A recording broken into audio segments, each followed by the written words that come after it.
Hello and welcome to the Nexus. Today's show, Harvey Weinstein. Well, instead of working on films, the Oscar-winning movie producer is now working on his defense with his lawyer after being indicted on rape charges. Well, Weinstein says he's innocent. His lawyer thinks he will get him off, but on what grounds? We're also going to be looking at how the press, not police, finally brought Weinstein down after years of accusations. And why did so many women, around 80, have now come forward, keep silent? Well, all of that and more coming up right now here in the Nexus.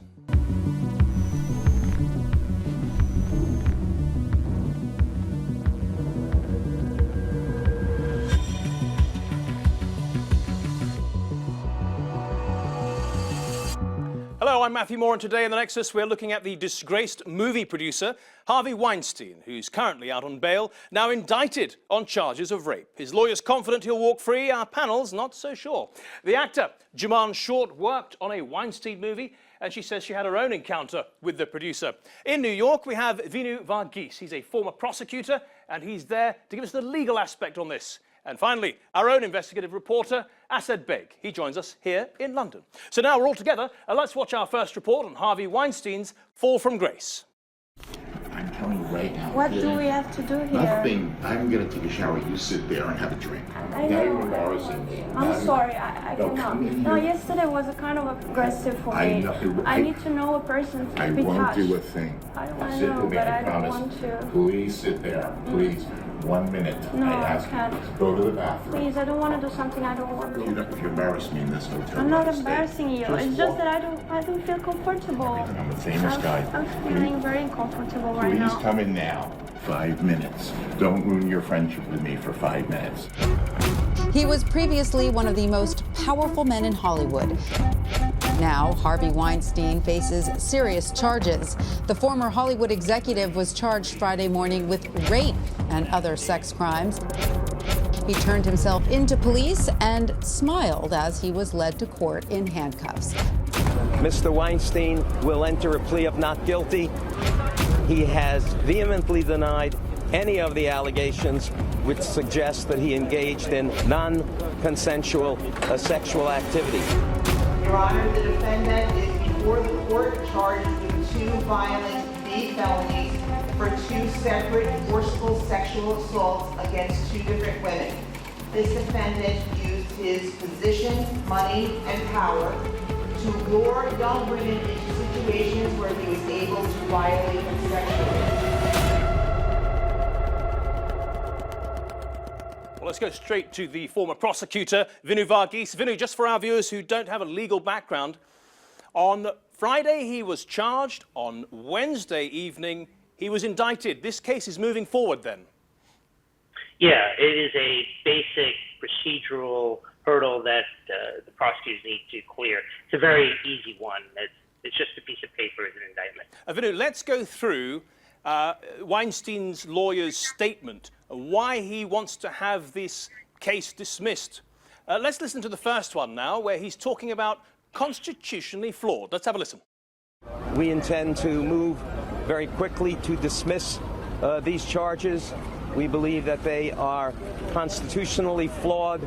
We believe that they are not factually supported by the evidence, and we believe that at the end of the process, Mr. Weinstein will be exonerated. Vinoo, just on that bit of jargon, constitutionally flawed, what does that mean? It could mean a couple different things from what he's saying. It could mean that he believes that his client's due process rights have been violated. A few years ago, New York eliminated statute of limitations for rape charges. The reason for statute of limitations is it makes it difficult for somebody to defend himself against 14-year-old allegations. Things that would normally clear somebody, like text messages, have be long disappeared and erased. So, in other words, justice delayed is justice denied. Sure. Well, actually, that's the point he made just a few seconds after that. He went on to say this. Many of these allegations are long overdue, quite frankly, having been made about events that are alleged to have occurred many years ago. They were not reported to the police at the time these events occurred. Vinoo, what will a judge make of those objections? Well, it's a very minimal standard for a case to go forward. So I don't think he's going to succeed on that. That alone becomes a question of credibility, and that's usually left to the jury. Vinoo, you were a prosecutor. You know what it's like to cross-examine witnesses, and in his statement, that's exactly what this lawyer was saying he was going to do, and he didn't think they were going to stand up to his cross-examination. Let's have a listen to him. I anticipate that the women who have made these allegations, when subjected to cross-examination, in the event we even get that far, that the charges will not be believed by 12 people, assuming we get 12 fair people who are not consumed by the movement that seems to have overtaken this case. Vinoo, you defend your clients in court. If you were cross-examining these women, what sort of tactics would you pursue? I think you do exactly what Mr. Brockman is saying. You go hard at them. I mean, there's a whole bunch of issues as to why these women didn't report this right away. I mean, you know, it's interesting now in light of the Me Too movement, all this stuff, how many people are jumping on the bandwagon. You know, it's the Harvey Weinstein pie, and the prosecutors in New York were the first ones to get him. So there's a lot of pressure on the Manhattan DA's office to bring something, because the district attorney, Cy Vance, has been under criticism for a long time for not going after Weinstein earlier. So that doesn't mean this case is particularly strong. You may have just caved into public pressure. When it comes to the women themselves, you would say, why didn't you tell the police? Why have you waited so long? You're jumping on the bandwagon. Is there anything else in the lawyer's armory he could bring out on them? Well, you look at, you know, what you gained from all of this. Yeah. Did you keep a relationship with Mr. Weinstein? One of the things that the lawyer has said is that the woman who's alleging the rape, that Weinstein and he had an affair for 10 years, including after the incident. This is common. We've had a number of clients over the years who were accused of a violent crime of forcible rape, and then we see text messages from the alleged victim to the person, hey, when are we going out? What are we doing? And all this stuff. Well, if you've been raped, I mean, why are you contacting the person? Why haven't you gone to the police? And that's the problem with these old cases. The text messages companies delete after 90 days. Sure. And there's no way to retrieve them. Yeah. So all you can see is that there's been a history, but you don't know what's been said. Now, to be clear for our viewers, this is the allegation being made by the woman who's keeping her identity anonymous. In addition to that, presumably you could also say, look, this is your word against his. It's a one-on-one situation. Yes, of course. I mean, and that's what I'm saying. You know, look, his attorneys faced an uphill task because of the atmosphere in which this case is brought. Right. So Bill Cosby was the first major celebrity, you know, prosecuted post Me Too. Harvey Weinstein will now be the second, and Harvey Weinstein ones who kicked off the whole Me Too movement. Now, let's get to know the lawyer himself, Ben Brafman. He's had other high-profile cases. I just want to show you a picture now of Ben Brafman. And in the background there, you see Dominique Strauss-Kahn. He's the former head of the IMF, who was charged with sexually abusing a maid in a hotel in New York. And as we know, Brafman convinced the authorities to drop those charges. This is a tough guy, right, Vinoo? Yes, he's a very well-respected criminal defense lawyer. He's had a lot of success. You know, he's sort of the dean of one of the deans of our profession.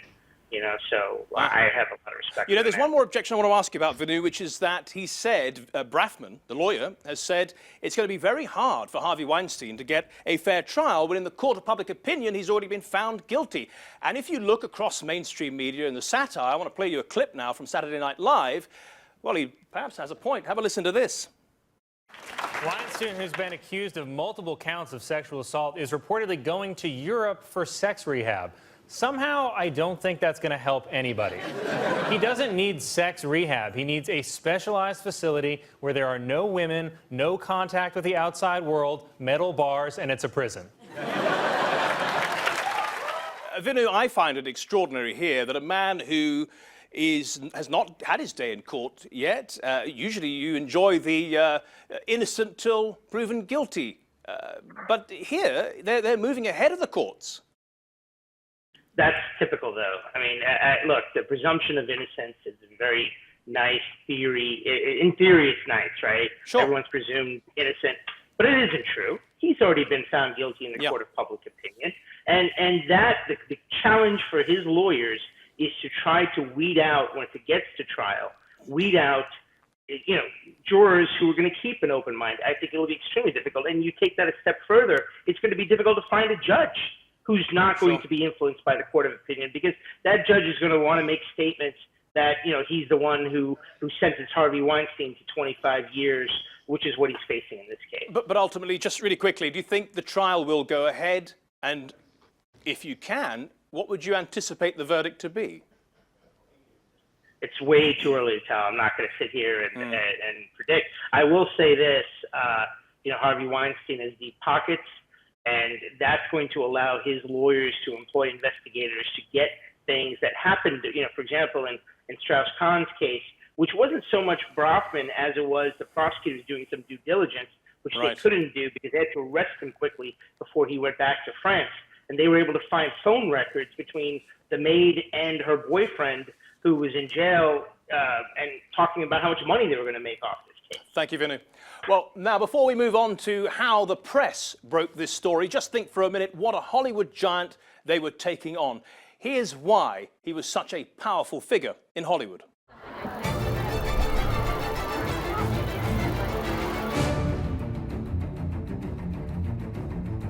I want to play a game. Oh, this boy's genius is unparalleled. The path of the righteous man is beset on all sides. I care very much about aviation.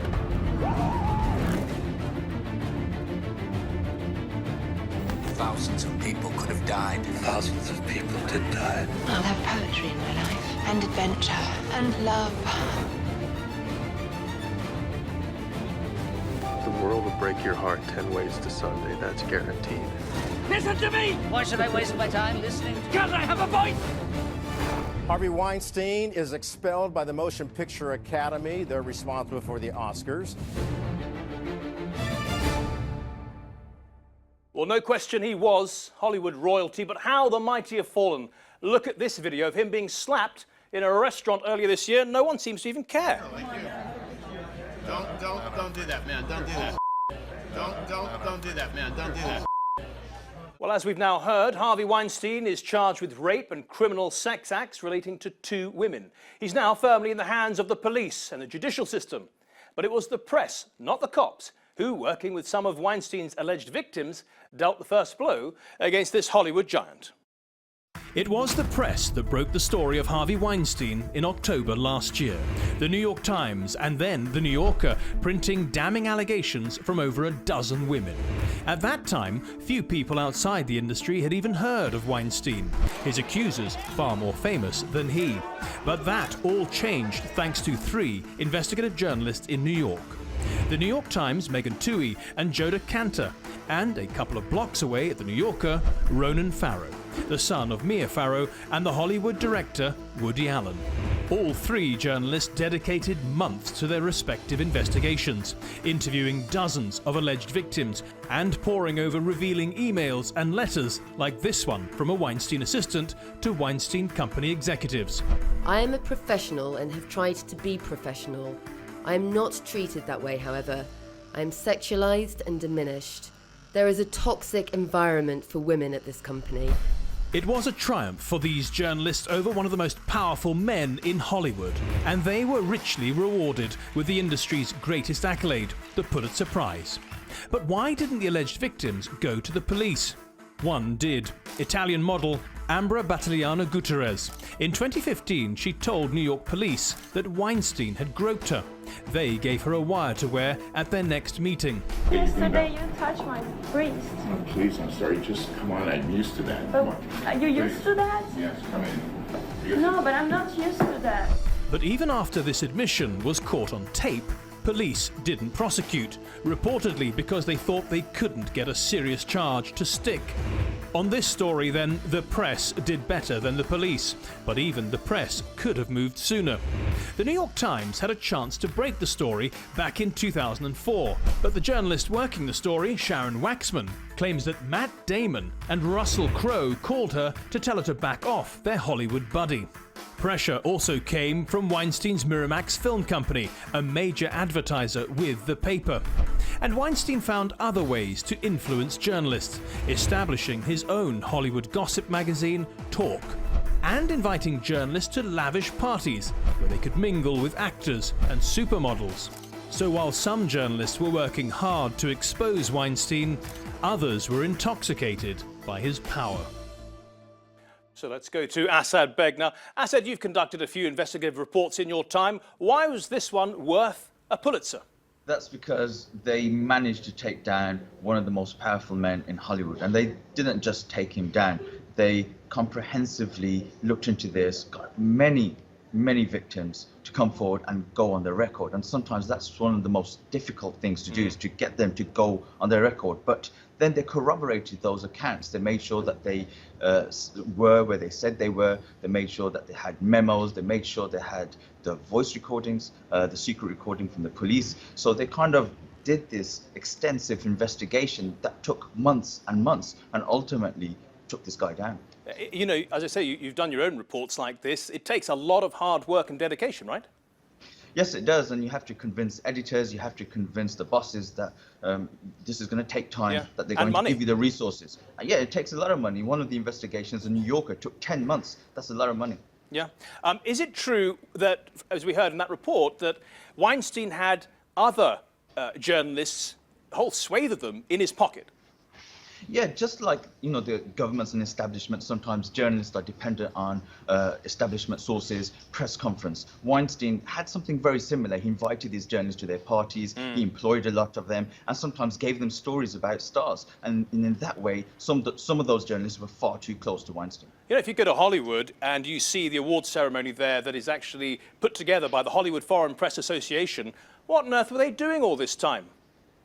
Well, they were too busy meeting the stars, mingling with supermodels, and although the rumors were circulating, some of them didn't bother looking. Well, of course, as we heard in that report, Sharon Waxman had the story years ago, but she was under a lot of pressure not to move on it. And that's why you need strong editors and people in charge to kind of back you. So once you take the story to them, that means that they have to back you till the end, regardless of how much pressure is on the newspaper, the commercial pressure, and also pressure from these big stars. So if you know Russell Crowe and Matt Damon are calling you and your editor, sometimes people just give up. Vinoo, I want to come back to you a moment for a legal question. We heard in that report there that one of the women, Ambra Gutierrez, she actually had a wire put on her by the New York police, and she went to speak with Harvey Weinstein. Let's hear a little bit more of that. Yesterday you touched my breast. Oh, please, I'm sorry. Just come on. I'm used to that. But Come on. are you used to that? Yes, come in. No, but I'm not used to that. 5 minutes. Don't ruin your friendship with me for 5 minutes. Vinoo, what does it take for the police to move on Weinstein? Not much for the police, but it wasn't really about the police not arresting him. It's up to the district attorney's office in a case like that whether to prosecute. And the district attorney's office has more stringent standards, and they determined that there were issues with her credibility. Look, you can take any statement out of context, right? But there was stuff about this model that came out that the DA investigated and determined that she wasn't credible. Of all the charges, she was only from 3 years ago. They could have brought those charges this time, and they chose not to. It clearly shows that there were a lot of problems with her credibility. Fair enough, Vinoo. Okay, thank you for that. Well, as we've heard many times, this is an open secret in Hollywood, and it would have been impossible for actors, directors, and other people in the industry not to have known about the allegations. And yet, nobody came forward, and some people, like his friends, Meryl Streep, and even his wife, said they had no idea of what was going on. How did one of the most powerful men in Hollywood keep his behaviour a secret for so long? Well, first up, hush money. After Rose McGowan accused him of raping her at the Sundance Film Festival in 1997, he paid her $100,000 to keep quiet. Similar payments are said to have been made to 7 other women. But after the story broke, she broke her silence. I've had a lot of years of trauma at the hands of this man, and just seeing his face everywhere, he was always present in the world that I was in. Another way to keep women quiet, physical threats, allegedly. Salma Hayek says Weinstein ranted at her, "I'll kill you, don't think I can't," when she refused his sexual advances during the filming of Freedom in 2002. If you think I'm going to sleep with you just because you're taking me under your wing, you're wrong. I was painting murals and womanizing in peace when you came along. And she says she only agreed to a nude scene in the movie because he threatened to pull the plug on it. The third way to shut women up is apparently to threaten their career. Casino Royale's Eva Green says she had to push the porcine producer away from her and that he threatened her future. Lupita Nyong'o has described a similar exchange, as has Ashley Judd and scores of others. Yet we're led to believe his relatives, friends and associates knew nothing. The most powerful and accomplished women in politics, the media and movies were all in his orbit. Oprah Winfrey had a close professional relationship with him for years, starring in some of his movies, as did Meryl Streep, who's been nominated for more Oscars than any other actor. She described him as God. I just want to thank my agent, Kevin Uvain, and God, Harvey Weinstein. And even the US Secretary of State at the time cozied up to him. He was a big donor to the Democrats then, but after the story broke... I was just sick. I was shocked. I was appalled. And now she and everyone else is pulling away from him, the fallen king. Well, he's nobody's god anymore, is he? Let's go to Jumaan Short now. Jumaan, you're an actor. You bumped into Harvey Weinstein on one of the movie sets. Tell us about that. Yeah, so many years ago, I was working as a stand-in. I was just starting off as an actress. So I got a job to be Penelope Cruz's stand-in on a big movie called Nine. Weinstein was a producer on that film. And it was at, I think, Shepperton Studios, and there were portaloos outside. So I was making my way to the toilet or either making my way out, and I bumped into him. And he said to me, just very directly and abruptly, "Who are you?" Which took me by surprise. I obviously knew who he was, and stand-ins weren't talked to that much. So I was surprised he was talking to me, and I just mumbled, you know, "I'm just Penelope's stand-in," like that. And then he said something like, "Where are you taking me tonight?" And I just scuttled off and ran away because I was afraid, and because it was unusual that someone in that hierarchical structure was talking to me. Did you find him an intimidating figure? Yes, I did, and also because on set there was a kind of sense of, there was some tension and there was expectation of this powerful man being there. Look, you know the culture in the movies, and it's quite incestuous. Do you find it credible that so many people say they had no idea about this side of Harvey Weinstein? I mean, I know that when I was on set of that film, I heard rumours about an actress that wasn't as well known as the other actors. There were a lot of famous actors on that, and there were rumours circulating amongst us and the crew that one of the actresses had sort of sexual relations with him, and that's why she had a role in it. So I think if we were hearing about it, I'm sure rumours were around, but I think people like Meryl Streep, for example, they're people who are established, respected, admired, and probably a young crew member or a young actress is not going to go up to them and say, "Oh, by the way, you know, out of the blue." You know? Yeah. But Courtney Love, if we go back to 2005, have a listen to this. It was an off-the-cuff remark, but it's actually very telling now. Let's have a listen. Hi, Comic Central. Do you have any advice for a young girl moving to Hollywood? I'll get lively with us. Harvey Weinstein invites you to a private party in the Four Seasons. Jumaan, you understand what Courtney Love is saying there about the party situation? You've probably been to a few yourself. Yes. I mean, you know, you go to parties or you meet people all the time, and I went to a party of quite a big movie with two very famous actors in it, well-established, successful actors, and I was introduced by a person of clout to an executive producer there, and we exchanged, we had a conversation like you would at any sort of networking event as a journalist would do. I exchanged email addresses with him, and then I think a few hours later or a day later, I've got these emails actually, I got emails from him saying, "Hey baby, I want to fly you to LA, when are you coming to LA?" Sort of in, you know, 3 or 4 in the early hours of the morning. And then when I replied sort of, "Oh, thank you, but, you know, I don't think that's really what I'd like to do," he replied with, "Who are you?" You know, this sort of culture, the casting couch culture, they call it, has been going on pretty much since the movies began. In fact, listen to Harvey Weinstein's lawyer one more time from Ben Brafman. My job is not to defend behavior. My job is to defend something that is criminal behavior. bad behavior. Mr. Weinstein did not invent the casting couch in Hollywood, and to the extent that there is bad behavior in that industry, that is not what this is about. Bad behavior is not on trial in this case. Jumaan, back to you. The casting couch, what is that? And what kind of environment and atmosphere is it every time you walk in and try to read for a movie? So the casting couch is basically where somebody, a producer or director or executive producer, takes advantage of an actor and says, you know, if you return sexual favors, give me sexual favors, then I will, you know, give you a role, basically. And even if it's not, you know, directly said, it's insinuated. It happens more if you meet people sort of socially, but it can also happen in a room as well. Do you think the Me Too, just finally, really quickly, do you think the Me Too movement is going to change things in Hollywood and in the industry more broadly? Yes, and I think it already has, definitely, 100%. Well, let's hope so, Jumaan. It's a positive note to finish on anyway. Jumaan Short, thank you very much for your contribution to the Nexus today. Vinoo, Varghese, thank you, and also Asad Baig. Thank you all for your contributions to the Nexus today. Well, that is all we have time for this week. Don't forget, you can see all our previous episodes on our YouTube channel. But for now, thank you for watching, and see you next week.